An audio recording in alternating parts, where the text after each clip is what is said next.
Hello दोस्तों, आज का हमारा टॉपिक है JK flip flop. JK flip flop हम कैसे बनाएंगे आज हम ये देखेंगे। उसकी ट्रुथ टेबल कैसे बनती है उसके बारे में हम जानेंगे और जेके फ्लिप फ्लॉप का हम सर्किट डायग्राम भी देखेंगे। यहाँ पर मैंने पहले से ही आप लोगों को यहाँ पर फ्लिप फ्लॉप का डायग्राम बनाकर दिखाया है। उससे पहले हम सबसे पहले एसआर फ्लिप फ्लॉप के ट्रुथ टेबल के बारे में एक बार रिवाइज कर लेते हैं, क्योंकि हमने पहले एसआर फ्लिप फ्लॉप के बारे में आप लोगों को बता दिया है। तो देखें यहाँ पर एसआर फ्लिप फ्लॉप में जैसा कि हम जानते हैं कि जब क्लॉक पल्स 0 होती है तो एस और आर की कोई भी वैल्यू हो हमें प्रीवियस स्टेट का ही आउटपुट मिलता है। जैसे कि 0 क्लॉक पल्स पे यहाँ पर देख पा रहे हैं कि आपको QN ही QN+1 में आउटपुट मिलेगा। उसके अलावा जब क्लॉक पल्स 1 होगी तब S और R की वैल्यू देखें तो हमें QN मिलता है, और जब S और R की वैल्यू 1 होती है तो 0 मिलता है। जब S और R की वैल्यू 1 और 0 होती है तब हमें 1 मिलता है। साथ ही साथ जब हम S और R की वैल्यू 1 ले लेते हैं तो उस समय पे हमने देखा था SR फ्लिप फ्लॉप में वह स्टेट यूज नहीं होती, क्योंकि दोनों ही QN और QN बार में वैल्यू सेम आती है, जो कि पॉसिबल नहीं है, क्योंकि QN और QN बार कॉम्प्लीमेंट वैल्यू होती हैं। आज हम देखेंगे कि इस SR फ्लिप फ्लॉप की ये जो 1-1 स्टेट है इसको कैसे हम JK फ्लिप फ्लॉप बनाने से यूज कर पाएंगे। तो यहां पर मैं आपको सर्किट डायग्राम में दिखाना चाहूंगा कि SR फ्लिप फ्लॉप का हमारा जो सर्किट डायग्राम है, यहाँ पर ये ब्लॉक डायग्राम है SR फ्लिप फ्लॉप का, जिसमें S और R जो हम इनपुट लेते हैं और आउटपुट यहाँ पर हम QN और QN बार लेते हैं। अब हम अगर इस SR फ्लिप फ्लॉप के आउटपुट को QN बार जो इनपुट है उसको हम कनेक्ट कर दें हमारे एक इनपुट से जो कि एंड गेट से कनेक्ट होगा, और उसका दूसरा इनपुट जिसको हम J मान लेंगे, तब S की वैल्यू हमारी J इंटू QN बार होगी।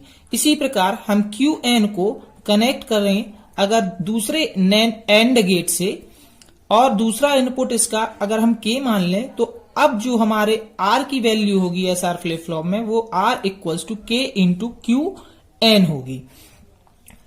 यहां पर आपको ये सर्किट डायग्राम दिख रहा है, ये सर्किट डायग्राम के थ्रू हम जेके फ्लिप फ्लॉप डिजाइन करते हैं। अब हम बात करते हैं कि कैसे इसकी ट्रुथ टेबल डिजाइन की जाए। तो सबसे पहले हम देखें कि ये सारी कंडीशंस S और R की पहले भी हम जानते हैं कि क्लॉक पल्स अगर 0 होगी तब S और R की कोई भी वैल्यू हमें आउटपुट QN ही मिलना है। तब उस स्थिति में हम अब यहां पर जब JK फ्लिप फ्लॉप की ट्रुथ टेबल बनाएंगे तो हम क्लॉक पल्स 1 कंसीडर करके ही डिजाइन करेंगे। यहां पर अब आप लोग देख पा रहे हैं J और K हमने यहां पर इनपुट लिया। उसके अलावा हमें और क्या इनपुट चाहिए होगा, QN चाहिए होगा, QN बार चाहिए होगा। इसी के अकॉर्डिंग हम S और R डिफाइन कर पाएंगे, और उसके बाद हम इसका JK फ्लिप फ्लॉप का आउटपुट दैट इज QN+1 हम लेंगे। तो सबसे पहले हम देखें, अगर हम J और K की वैल्यू 0-0 कंसीडर करते हैं तो उस समय हमें QN की वैल्यू भी सिलेक्ट करनी होगी। तो सपोज फर्स्ट टाइम हम J और K की वैल्यू जब 0 लेते हैं तो QN की वैल्यू हम 0 कंसीडर करेंगे। वहीं सेकेंड टाइम अगर हम J और K की वैल्यू 0 ही लेते हैं तब हम QN की वैल्यू 1 लेंगे। दैट मीन्स एक बार हम QN की वैल्यू 0 कंसीडर करेंगे और दूसरी बार हम QN की वैल्यू 1 कंसीडर करेंगे। इसी प्रकार जब हम 0-1 लेंगे तो 0-1 में भी एक बार QN की वैल्यू 0 लेंगे और दूसरी बार नेक्स्ट टाइम हम QN की वैल्यू 1 लेंगे। इसी प्रकार जब हम 1-0 लेंगे तो 1-0 में भी पहली बार हम QN की वैल्यू 0 लेंगे, और 1-0 जब हम J और K की वैल्यू लेंगे उसके बाद नेक्स्ट टाइम हम QN की वैल्यू 1 ले लेंगे।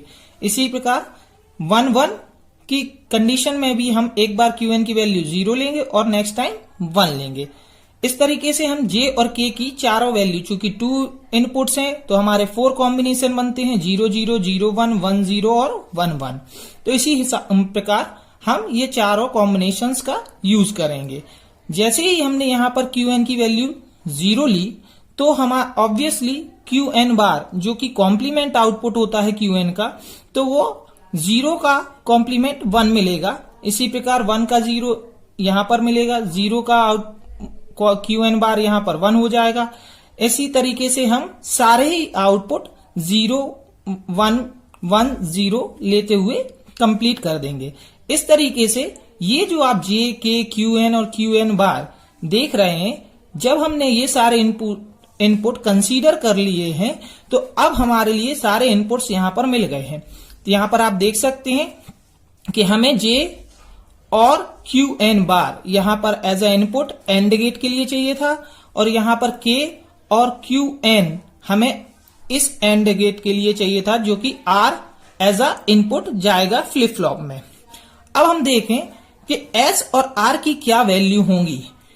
तो हम जानते हैं कि जब ये एंड है तो J और QN बार का एंड करने पर हमें S इक्वल टू J एक इक्वेशन मिलेगा, J इंटू QN बार। ऐसे ही R के लिए हमें इक्वेशन मिलेगा K इंटू QN। तो इसी को ध्यान में रखते हुए हम S और R की डिफरेंट वैल्यू निकालेंगे। सबसे पहले हम S की वैल्यू को काउंट कर देखते हैं कैसे आई है। तो S जब हम देखेंगे तो जब हमारी S की वैल्यू है, वो S की वैल्यू किस पे डिपेंड कर रही है, हमारी J इंटू QN बार। तो यहां पर हम देखें J की वैल्यू अगर हम 0 लें और QN बार की वैल्यू 1 लें तो 0 इंटू 1 हमारा 0 आता है। ऐसे ही सेकेंड टाइम चूंकि S इक्वल्स टू हमें J डॉट QN बार से ही आउटपुट मिलेगा, तो नेक्स्ट वैल्यू हम देखें 0 और QN बार की वैल्यू भी 0 तो 0 आएगा। इसी प्रकार J की वैल्यू नेक्स्ट 0 है और QN बार की वैल्यू 1 है तब भी 0 आएगा, और नेक्स्ट J की वैल्यू 0 है, QN बार की वैल्यू 0 है तब भी 0 आएगा। अगेन फिर नेक्स्ट वैल्यू देखें हम, अगर J की वैल्यू 1 है और QN बार की वैल्यू 1 है तो एंड आउटपुट हमारा 1 आएगा। इसी प्रकार 1 और 0 का एंड आउटपुट हमारा 0 आएगा, 1 और 1 का एंड आउटपुट अगेन हमें 1 मिलेगा। लास्ट अगर हम J की वैल्यू 1 लें और QN बार की वैल्यू हमारी 0 है, तब हमारा S का आउटपुट जो S वैल्यू जो होगा एज अ इनपुट 0 मिलेगा। इसी प्रकार हम R को निकालें तो R की वैल्यू किस पे डिपेंड कर रही है, हमारी K इंटू QN पर। अगर हम देखें यहां पर K इंटू QN का अगर हम प्रोडक्ट करें, चूंकि ये एंड गेट से कनेक्ट है, तो हमें दो वैल्यू देखनी है। यहां पर K की वैल्यू देखनी है और QN की वैल्यू देखनी है। K की वैल्यू और QN की वैल्यू 0 0 है तो आउटपुट 0 आएगा, 0 1 है तो इनका प्रोडक्ट भी 0 आएगा, 1 0 है इसका प्रोडक्ट भी 0 आएगा। यहां पर देखें हमारे K की वैल्यू और QN की वैल्यू दोनों 1 1 है, तो हमारा प्रोडक्ट जो होगा वो 1 मिलेगा।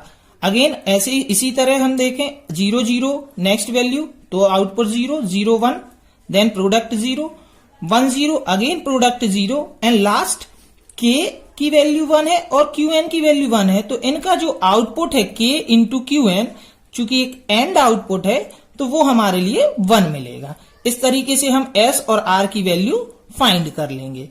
अब हम देखते हैं चूंकि ये फ्लिप फ्लॉप में S और R की वैल्यू जब हमें मिल गई है तो हम इसके थ्रू अब आउटपुट देखेंगे। अब चूंकि हम जानते हैं कि SR फ्लिप फ्लॉप का आउटपुट की ट्रुथ टेबल हम पहले से ही जानते हैं, पहले से ही हमने बना रखी है यहां पर, तो अब हम इसी की मदद से सारे आउटपुट्स चेक करेंगे। यहां पर अगर हम QN की वैल्यू n+1 की वैल्यू आउटपुट वैल्यू चेक करें तो जब S की वैल्यू 0 और R की वैल्यू 0 होती है तो S और R की वैल्यू 0 होने पर हमारी क्या आउटपुट होता है फ्लिप फ्लॉप में QN। तो QN को ध्यान में रखते हुए हमें अगेन प्रीवियस आउटपुट मिलेगा। तो इस समय S और R की वैल्यू जब 0 होगी तो हमारा प्रीवियस आउटपुट QN 0 है, इसीलिए यहां पर हम आउटपुट QN+1 0 लेंगे। अगेन जब हम 0 0 लेंगे तो फिर हमें वही QN हमारा प्रीवियस आउटपुट होना चाहिए। अगेन हमने यहाँ पर देखा कि QN हमारा प्रीवियस आउटपुट 1 हो गया है, तो अब हम यहाँ पर 1 कंसीडर करेंगे। फिर हम 0 0 चेक करेंगे। S और R की वैल्यू जब 0 0 हो तो QN हमारा प्रीवियस आउटपुट है, इसीलिए हम इस तरह यहाँ पर भी देखेंगे कि यहाँ पर QN की प्रीवियस वैल्यू क्या है, 0 है, सो आउटपुट हम 0 कंसीडर करेंगे। नेक्स्ट हम अगर S की वैल्यू 0 और R की वैल्यू 1 लेते हैं तो हमारे SR फ्लिप फ्लॉप की ट्रुथ टेबल के हिसाब से 0 और 1 लेने पर आउटपुट हमारा 0 होता है, इसीलिए हमने आउटपुट यहां 0 कंसीडर किया है। इसके बाद हम नेक्स्ट वैल्यू 1 और 0 लें, तब हमारा आउटपुट SR फ्लिप फ्लॉप के हिसाब से 1 0 का आउटपुट 1 मिलता है, इसीलिए हमने यहां पर QN प्लस 1 ले रखा है। उसके बाद नेक्स्ट 0 0 लेने पर हमें पहले से पता है कि QN आता है, तो QN की प्रीवियस वैल्यू जो QN है वो यहाँ पर 1 है, इसीलिए आउटपुट हमने 1 ले रखा है। उसके बाद अगर हम 1 0 की बात करें S और R की वैल्यू, तो अगेन हम ट्रुथ टेबल से देख सकते हैं हमारा आउटपुट 1 मिलेगा। लास्टली अगर हम 0 1 कंसीडर करते हैं S और R की वैल्यू, तो हमें आउटपुट क्या मिलेगा, 0। तो यहां पर हम 0 1 S R की वैल्यू का आउटपुट हम 0 लेंगे। तो इस तरीके से हमने QN प्लस 1 ले लिया। अब हम जानते हैं कि J और K की 2 इनपुट पर हम 4 आउटपुट कॉम्बिनेशन ले सकते हैं, 0 0 0 1 1 0 और 1 1। अब यहां पर हमें थोड़ा सा देखना होगा कि जब हम 0 0 ले रहे थे तो एक बार हमें आउटपुट 0 मिला, नेक्स्ट टाइम हमें 0 0 लेने पर 1 मिला। ये अगर हम देखें तो 0 0 की कंडीशन पर ये आउटपुट हमारा QN वैल्यू ही दे रहा है। यहां पर 0 है, यहां पर भी 0, ये 1 है, यहां पर भी 1 है, तो इसको हम कंबाइनली QN लिख सकते हैं। नेक्स्ट अगर हम देखें नेक्स्ट ग्रुप में 0 0 लेने पर हमें 0 मिलता है और 0 1 लेने पर भी हमें 0 मिलता है, तो हम इसको कंबाइनली 0 ही लिख सकते हैं। नेक्स्ट जब हम S और R की वैल्यू 1 0 लेंगे, तो 1 0 लिया तो हमें आउटपुट QN प्लस 1 मिला, और जब 0 0 लिया तो हमें 1 मिला, तो कंबाइनली इसको हम 1 लिख सकते हैं। लास्टली अगर हम चौथे कॉम्बिनेशन की बात करें JK फ्लिप फ्लॉप की, दैट इज 1 1। ये बहुत इंपॉर्टेंट है, क्योंकि SR फ्लिप फ्लॉप में जब हम S और R की वैल्यू 1 1 कंसीडर कर रहे थे, उस समय पर हमारे लिए QN और QN बार की वैल्यू सेम मिल रही थी, इसीलिए हम उस स्टेट का यूज नहीं कर सकते। यहां पर लेकिन जब हम J और K की वैल्यू 1 1 कंसीडर करते हैं तो हमें SR की वैल्यू 1 0 मिलती है और 0 1 मिलती है। उस समय पे हमें आउटपुट एक बार 1 मिलता है और सेकेंड टाइम 0 1 होने पर 0 मिलता है। अब इस 1 और 0 को अगर हम देखें ध्यान से, तो ये हमारे QN बार की 1 0 वैल्यू को रिप्रेजेंट कर रहा है। दैट मीन्स हम इसको कंबाइनली QN बार से रिप्रेजेंट कर सकते हैं। तो इस तरीके से हम अपना JK फ्लिप फ्लॉप की ट्रुथ टेबल को डिजाइन करते हैं। इसको शॉर्टली हम इस तरीके से लिख सकते हैं। यहां पर हमने क्लॉक पल्स ली, J, K और QN प्लस 1 हमारा आउटपुट हो गया। अब अगर हम ध्यान से देखें तो हम पहले ही इस चीज को डिस्कस कर चुके हैं कि जब क्लॉक पल्स 0 होगी तो चाहे SR फ्लिप फ्लॉप हो या JK फ्लिप फ्लॉप हो, कोई भी वैल्यू हो इनकी, आउटपुट ऑलवेज प्रीवियस स्टेट ही मिलेगा, दैट इज QN। नाउ जब हमने क्लॉक पल्स 1 कंसीडर की, तो अब जब 0 0 हमने JK फ्लिप फ्लॉप लिया, तो हमने देखा यहां से कि आउटपुट हमारा QN है, तो QN लिया। 0 1 पर हमें 0 मिला है, 1 0 पे हमें 1 मिला है और 1 1 पे हमें QN बार मिला है। इस तरीके से हम JK फ्लिप फ्लॉप की ट्रुथ टेबल को डिजाइन कर सकते हैं। सो दोस्तों, ये था complete working about the JK flip flop. Now यहां पर अगर हम ध्यान दें तो J और K की वैल्यू जब हम 1 ले रहे हैं, तब हमें आउटपुट QN बार मिलता है।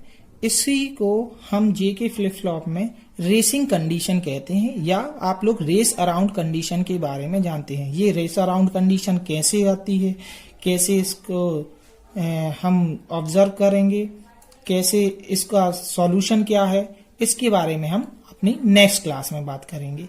तो थैंक यू सो मच।